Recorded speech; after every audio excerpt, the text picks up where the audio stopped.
All right, guys. So we saw this morning that this looks a little bit more complicated than this morning's, right? There is one thing that we can do here right off the top is what we saw in part one of this video. We learned that the voltage, or like the amount of energy that needs to be lost by the electrons as it goes around this circuit, needs to be 12 volts, right? So it doesn't matter at the end if an electron or a car chooses this path. When they come down here, they have to have lost their 12 volts, right? How that happens across here is yet to be seen. We're going to figure that out. But we also know that by the time it reaches here, it also has to have lost its 12 volts, right? So we know that the voltage on 3, because there's only one resistor, we know that the voltage there has to be 12 volts, okay? And then from there, we can find out the current at 3. We can use Ohm's law, right?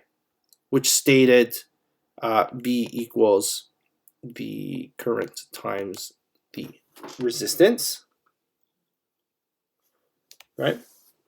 And we can use this, if we put little subscripts on here, 3, we can find I3 by rearranging this and saying, well, V3 divided by R3 has to equal I3. Okay, and so if we plug in our numbers, we'll see that the voltage on 3 was 12 divided by 6, which is equal to 2. That's going to be 2 amps. Okay, that's what's on path 2, I suppose.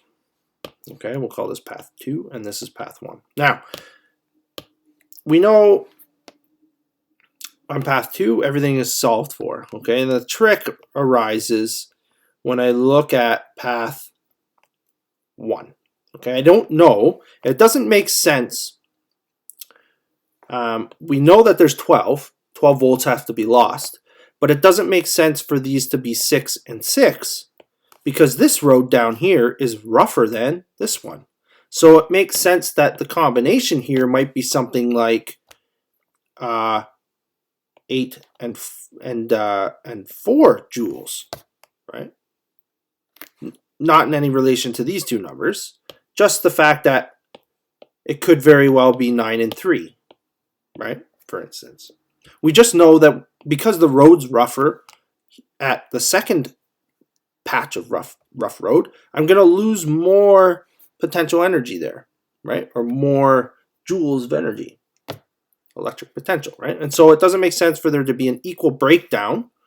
And so how do we figure out what that breakdown is? Well, it's probably going to come into, well, if I can find the total resistance in the system, I can use that to my advantage, right? So I want to find that, the entire resistance in this parallel circuit, right? Well, how do I do that? Well, we learned this morning, 1 over R parallel is going to be equal to 1 over, now here's the catch. We have 2 separate paths. They're not all equal with like what we saw above when we did the calculations in part 1, where we have a resistor, resistor, resistor. We have 2 paths, one of which having 2 resistors on it. So that needs to be taken into consideration when I'm finding the overall resistance, right? And so what we need to do is say, okay, well, we have one on path 1, we'll call it. We're going to have the 4 and the 8. And on path 2, we're going to have the 6 that we saw, okay? So plus 6. And then when I do the math on that, I'm just going to move this up to keep it on the same page. We see 1 over R parallel, and I'm just going to write it RP, is going to equal 1 over, we're going to have 12 plus 6. And I suppose, guys, I'll just clear this up as well. When I say that there's 2 different, I should write it like this. 1 over 4 plus 8 plus 1 over 6. Okay, we have 2 different paths. Here's one path, here's the other. There's the resistances that they're going to experience in the denominator, right? So we're going to experience 12 ohms here in total and only 6 ohms in the second one, right? So plus 1 over 6. From here, I suppose this is the only trick that we're going to experience with a question like this, where we see multiple resistors on one particular path. You just have to deal with them separately. Okay? Now the rest of this question is just as we saw above.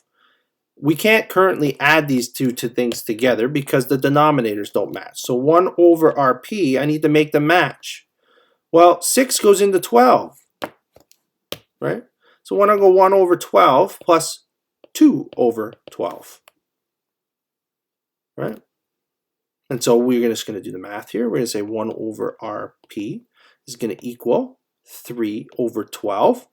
What is it I'm interested in for the context of this question? Well, I want to solve for RP, right? R parallel.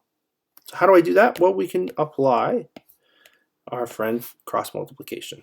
So we get 12 is equal to 3 RP. If I divide both sides by 3, I'm going to find that R parallel equals 4 ohms. That's how much resistance we're going to experience in the entire circuit. Right? Now that I know what R parallel is, that's 4 ohms, I can now find the total amount of current that exists in this circuit, right? Or the total number of cars that are on this road network, right? And I can do that by using Ohm's law again. But this time I'm going to find, well, I'm still finding the current, right? Using the voltage and the resistance. So I total, right? And again, I'm just using this. The rearrangement of Ohm's law is going to equal the voltage, total voltage, divided by R parallel. I'll label it RP. And that's going to equal the 12 volts at the battery divided by the 4 ohms of resistance. And we're going to see that the total amount of current on this path, right, or road network, is going to equal 3 amps.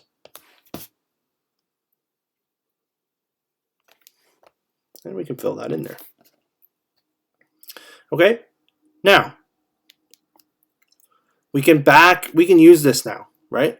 Because we said the cars have a choice, or the vehicles have a choice as to which path they choose. It looks like if we had 3 vehicles, like we'll just say 3 amps is 3 vehicles, it looks like 2 vehicles chose this path over here and then returned, right? Well, where'd the other vehicle go? Must have come down this path.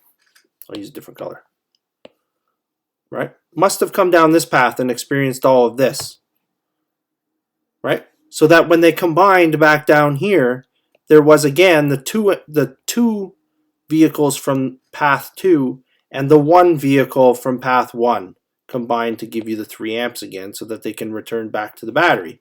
So that must mean that along path 1 right here, we're going to see 1 amp of current. Okay, and then I can calculate what the voltage is at both of those points. Well, V1 is going to equal, I can use Ohm's law.